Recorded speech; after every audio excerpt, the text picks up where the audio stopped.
Hey guys, welcome back. In this video, what we want to do is we want to take a look at how do we configure a DMVPN or a dynamic multi-point VPN. DMVPN is a very, very cool technology, and it really helps us out when we're trying to connect remote offices together without spending a huge amounts of money for MPLS, for example, or a service provider connected type of VPN. So let's just say that R1 represents maybe a corporate office, and let's say that R6 and 7 represent some remote offices that we have. And all of these guys have internet connections, so they all have connection to the internets, right? George Bush has helped them out, and so we have internets everywhere. But we don't want to go ahead and buy MPLS service. We want to be able to quickly and easily connect these guys to one another. Well, DMVPN is the answer to that. And let me back up for a minute. In the older days, if you're like me, we used to do this with IPsec tunnels, with IPsec point-to-point tunnels, where we would go in and we would tell R1 to connect via IPsec over to R6, and we would tell R1 to connect over to R7. We would identify our specific traffic, and we would go ahead and encrypt that, and then we would have to run static routing. So we had to run static routes, okay, across these tunnels, and say, okay, if IP route blah blah blah blah blah, go here, IP route blah blah blah, go here, and then if we had a routing protocol that was sitting off in these networks over here, we would have to go ahead and say redistribute static to crank those static routes into our routing protocol, because we couldn't run routing protocols over IPsec. Then we were introduced to GRE tunnels, right? And we were able to run routing protocols over GRE, but GRE was still limited in that it was a point-to-point, right? So if I wanted to connect R1 to R6 or R7, I had to run one GRE tunnel from R1 to R6, and then maybe another GRE tunnel from R1 to R7. If I wanted R6 to connect to R7, I'd have to run yet another GRE tunnel from 6 to 7. So every device or every site that I wanted to reach one another, I would have to run a separate GRE tunnel, virtual interface for that specific traffic. And so that really wasn't scalable when you started to get into, 20 or 30 remote offices or something. You really couldn't scale GRE. So what we did was we introduced a dynamic multi-point VPN. And what this gave us something called NHRP, or Next Hop Resolution Protocol. And the concept here is that through NHRP, through this separate protocol that we're going to run, the spoke devices all the way down here are going to be able to register. They're going to be able to come up, as long as they have reachability, to the hub, which, by the way, is going to be R1 here because he's our corporate office. They can register using NHRP with the hub, and then depending on the phase that you have, because you're going to have phase 1, phase 2, and phase 3, you can either connect to the spoke through the hub, or you can have spoke-to-spoke communication, right? So phase 1 is going to be hub and spoke. Phase 2 is going to be spoke to spoke. So when we introduce, when we go ahead and convert this guy to phase 2, we're going to have spoke to spoke. And phase 3 is also going to be spoke to spoke, but it's going to be an enhanced spoke to spoke with what we call next hop override. Okay, now the next hop override is going to override the routing protocol that we throw in there. It's going to do a little bit more than that, but the routing protocol that we throw in there, what it's going to do is, let's examine EIGRP for a moment. If I go ahead and I throw in, let's just say that this is my communication here, right? And let's say I have phase 3, and maybe the tunnel interfaces here, so my tunnel 1 interface and my tunnel 1 interface are able to reach directly. Let me pick a different color. Are able to connect to each other directly. Okay, what's going to happen is that they are not going to connect to one another through EIGRP. What they are going to do is EIGRP, they are going to connect to the hub via EIGRP. Okay, so this is going to be the traffic that we're going to have here into the hub. And what's going to happen is that the hub is going to say, hey, the next hop is me. So it's going to advertise the next hop as me from R1 down to R7. And so when R7 goes to reach this network over here, what's going to happen is he's always going to go through R1 unless we make some tweaks to EIGRP. That's what we have to do in phase 2. I'll have a separate video that covers all of this, right? We're going to just show how to configure these 3 phases here. I'll have a separate video on EIGRP and OSPF and BGP and that kind of fun stuff in a DMVPN. But that next hop override is going to say, no, dude, let's override this and say that your next hop to get to this network is going to actually be going to router 6. So R7 is going to get to go directly to router 6. And there are some configuration changes we need to do with that. But let's actually go ahead and let's actually get these 3 phases set up. By the way, let me just quickly write in here what we have. We are running OSPF everywhere, and it's process ID 1. We are running area 0 here, we're running area 0 here, and then over here we're running area 1. We just did that to change up the areas a little bit. I mean, these guys are still connecting to each other via area 1, not an OSPF design class. Nobody really cares. We just need reachability, and I was just playing around. Bottom line is that if I go over to R7 and I say ping 10.1.2.1, I can get there. If I say ping 10.1.3.1, I can get there. So what we are going to do here is we are going to go ahead and we are going to set up these DMVPN tunnels between R1 and R6 and 7. So let's go ahead and do that. So what we'll do first is we're going to set up a GRE tunnel. Why are we going to do that? Because I want you guys to actually be able to see the conversion between a GRE tunnel into a DMVPN. So suppose you're already running GRE in your environment, in your network. You can go ahead and you can see how are we going to convert this. So first thing I'm going to do is say IP address 192.168. I'm going to say 167.1 and we'll say 255.255.255.0. Now, in order to set up a fully working GRE tunnel, I need to say tunnel destination, and I need to give it the destination, which is going to be 10.4.6.6. I need to say tunnel source, which I'm going to set up as my Ethernet 00. So do show run interface tunnel 1. So in this case, guys, this may be a little bit weird because of the way the network is set up. Normally, if I was going to do this, I would actually use a loopback address. So in other words, what I would do is I would send my loopback address into my protocol so that, you know what, we can actually do that. No interface tunnel 1. Let's actually change this. So we'll say no source. We'll say tunnel source, we'll say loopback 0, and what we'll do is say router OSPF 1, network 1.1.1.1, 000, area 0. We'll go ahead and add these guys into our routing protocol. I think that makes more sense anyway. So we'll say router OSPF 1, network 6.6.6.6. And we'll pair with the loopback addresses instead. That makes a little bit more functional sense, probably what you guys are going to do in the real world anyway. Okay.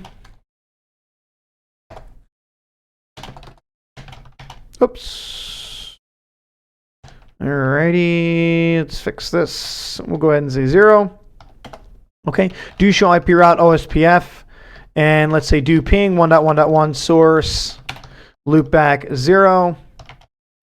And we're good. By the way, guys, just in case you guys are curious, I do have these 3 loopback addresses here on every device. The only difference is the third octet. So on R1, the third octet is 1. On R2, it's 2, and so on and so on and so on.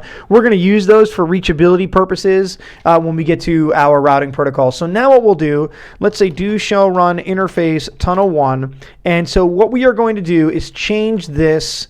We'll say tunnel destination 7777.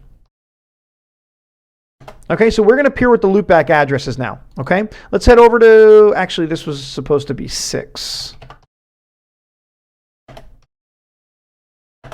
All right, there we go. Let's head over to 6. So we'll say exit, tunnel interface, tunnel 1, IP address 192.168.167.6. We'll make this guy a /24.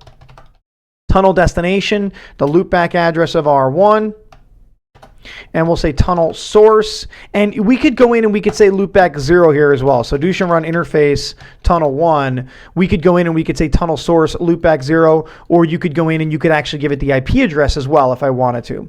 Let's say do ping, and we'll say 192.168.167.1, and you can see we have reachability. So now what we are doing is we are forming a tunnel interface via the loopback addresses.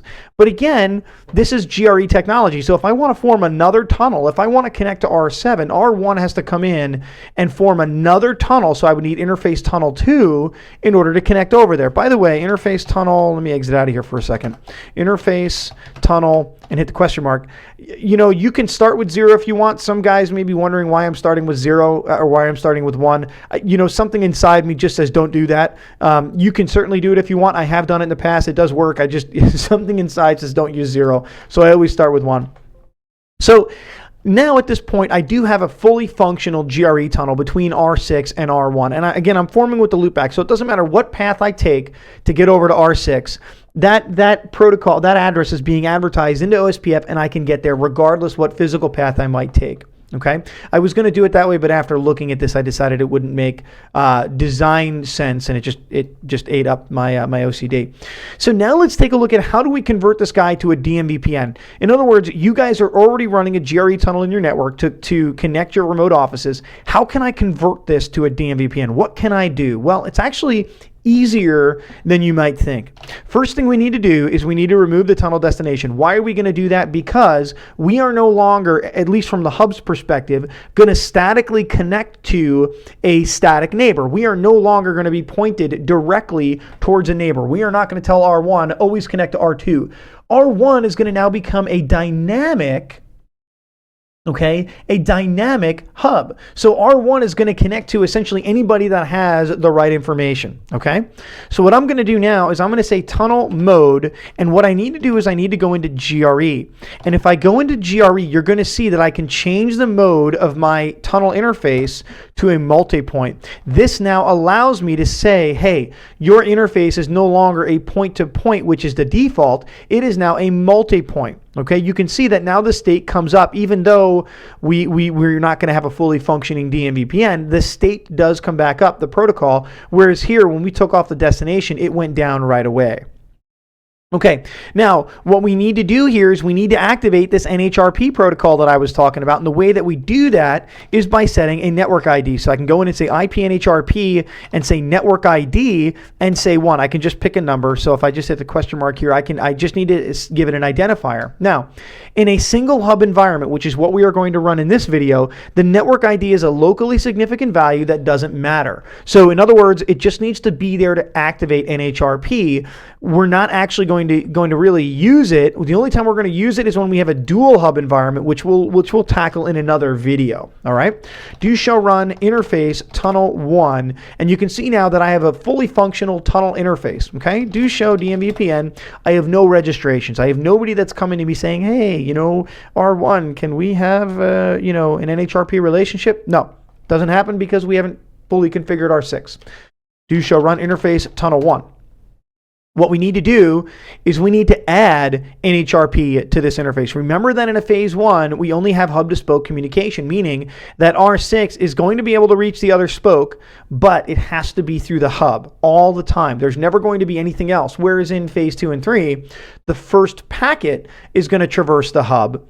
And once the spokes cache that information, in other words, the spokes are going to register with NHRP over at R1. Once R1 caches that information, and R6 goes through the hub to get to R7, R6 is going to get that cached information, and then he's going to go ahead and he's going to go directly to R7, okay? So what we need to do is we need to add NHRP over here to R6. So I'm going to say NHRP network ID, and I'm going to give it a 6. Now, at this point, let's say do show run interface tunnel 1. Technically, as I just said, you know, have we activated NHRP on this interface? Yeah, but do we have a fully functional DMVPN? Do show DMVPN? No, we don't. Let's try to ping the tunnel interface over at R1, and as you can see, we can't get there, right? I mean, I could let this run for you guys that are saying, no, let it run. Trust me, we can't get there. So next thing I'm going to do is I have to add the next hop server. Well, what does that do, JP? Well, what that does is that tells R6, that says, hey, as far as NHRP is concerned, I want NHRP to go to this server as a next hop. So when we deal with NHRP, we have this next hop server ID, and we also have clients. These guys are going to be clients, even though there's no setting for them, even though you don't say, NHRP client. When you say next hop server, these guys kind of become a client, right? So now what we're going to do is I'm going to come in to R1 or R6 rather. I'm going to say IP, NHRP, and I'm going to say next hop server. Okay. Now what I'm going to do here is I'm going to give it the protocol IP address, the next hop server. This here is going to be the tunnel interface of my hub. Okay, that's what my next hop server is going to be. Now, what I'm going to do right away is I'm just going to actually ping this interface, and you can see that now I have reachability. And here's where I want to stop for a minute, because I have a lot of students, a lot of people that I talk to say, yeah, you don't need the next command, which I'm going to show you. You don't need it because now we have reachability. And that is true. You have reachability, but you do not have a full NHRP relationship, meaning you do not have a full DMVPN because you have not registered fully with the hub. If we go take a look at the hub, you've registered. So here's your registration, right? So on the hub, you can see that now we have a DMVPN. It tells you that this is the peer address that we're peering with. It's the loopback 0 of R6. Here's the tunnel IP address of our neighbor. It gives us the uptime, and it goes ahead and tells us that the attribute is D. If we take a look at D, it tells us, hey, this is a dynamic registration.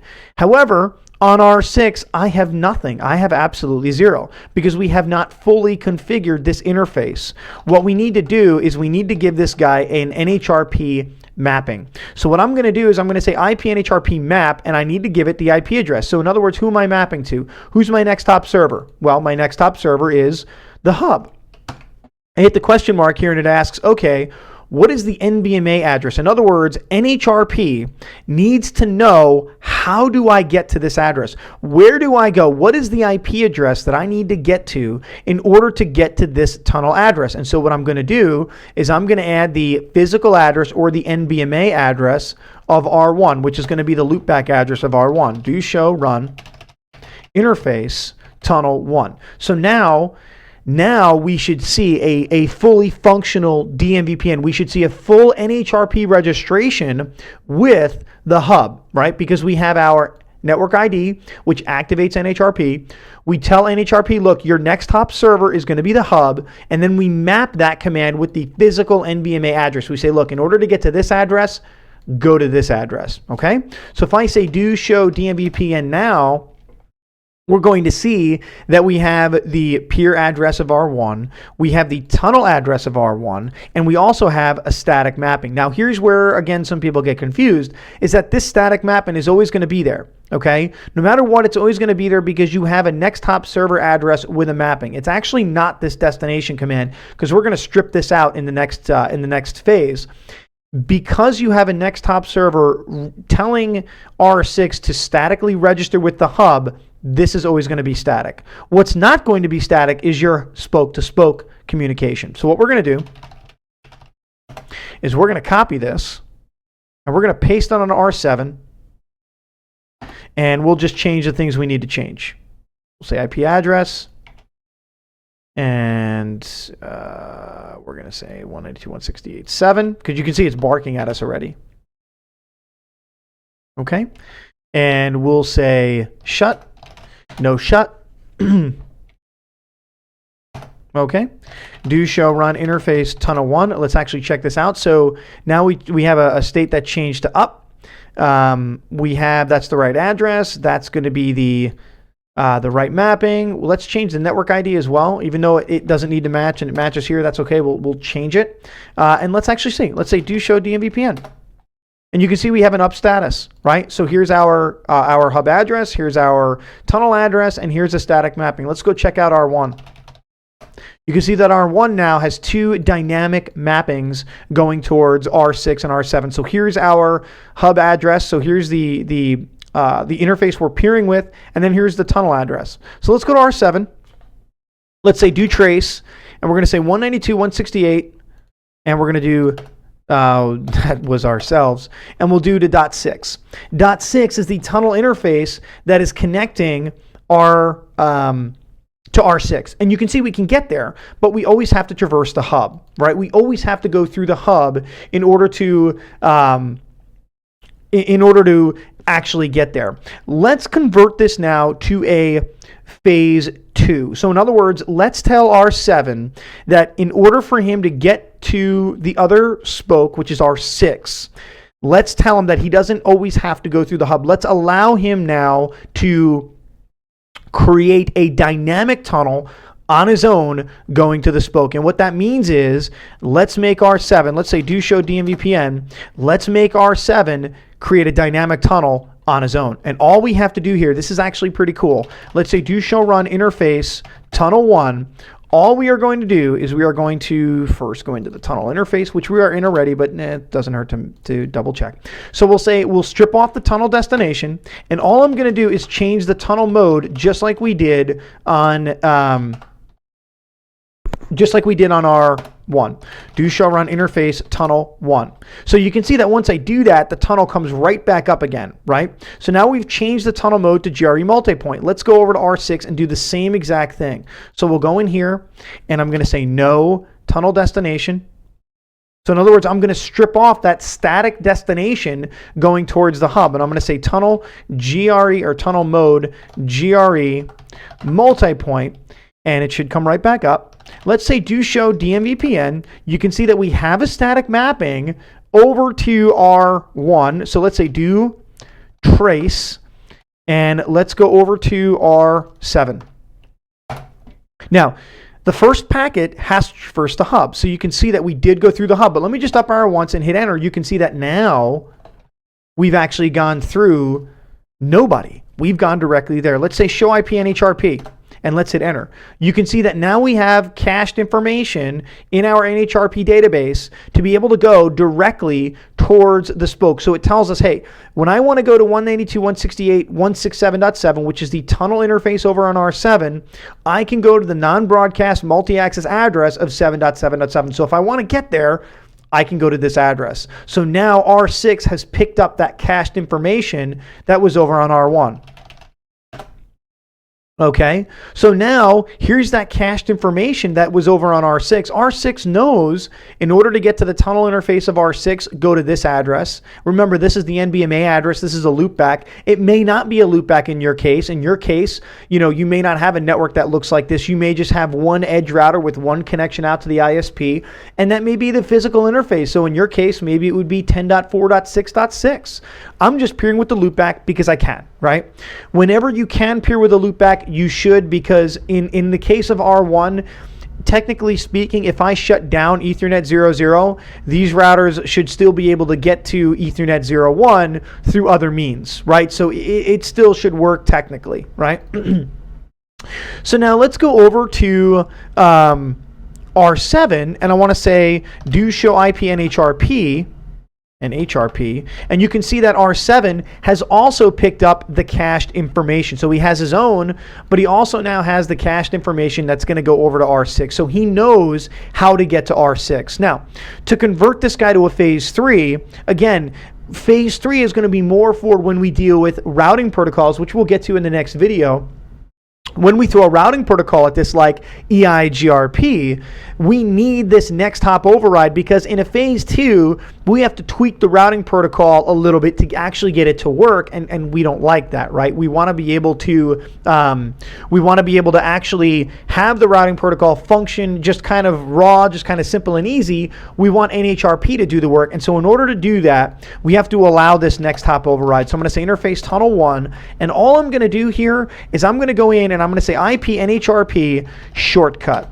And what that does, this is going to go on the hub, and what that does is that tells the hub, hey, I want you to be able to override the next hop that's going to go down to the routing protocol. So there's a lot more to that. I mean, I've read like 8-page blogs on what this does, but I mean, to be honest with you, in the real world, you need to know where to put this, and you don't really need to know like the matrix code all ones and zeros. So on the hub, what we're going to do is we're going to put IP NHRP shortcut, and on the spokes, what you're going to do is a very simple command. You're just going to say IP NHRP redirect. Actually, I have this completely backwards, and you guys should have yelled at me.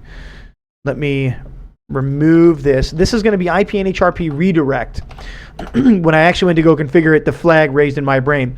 This command is what tells the hub to redirect the spokes. This command is going to go on the spokes and say, I want you to accept the shortcut. Sorry that I had that backwards. So on the hub, you'd say redirect and say, hey, I want you to redirect all these guys that are coming to you. I want you to redirect that next hop that your routing protocol is going to essentially advertise down to your spokes. I want you to redirect them, override them. But you can imagine, the spoke would say, yeah, I don't know, buddy, can I trust you? I mean, is that okay that I allow that? And so what you can do is you can then go ahead and you have to go down to your spokes and you say, okay, permit that shortcut. It is okay that you accept that shortcut. Once that happens, that routing protocol is going to be allowed. One last thing I want to show you here is authentication. So I can go in and I can say IP NHRP authentication, and I can go ahead and I can enable MD5 authentication by just simply entering a password. It could be anything I want. I could say XtremeIE. I could say whatever I want here, and that's going to go ahead and authenticate my NHRP protocol. Okay, I can also add a tunnel key. Now a tunnel key is a little bit different because the tunnel key is kind of like a password for the tunnel interface itself, and that would be tunnel key. And then I would add a key. If you're really going to secure this, what I would recommend that you do is run IP NHRP authentication to actually authenticate NHRP, and then run a tunnel key to actually keep the tunnel itself interface from coming up. So these are the 3 phases. These are how we configure the 3 phases at a high level. In the next video, what we'll do is I'm going to back this out all the way down to phase 1, and we'll go ahead and throw EIGRP at this. See you guys in the next video.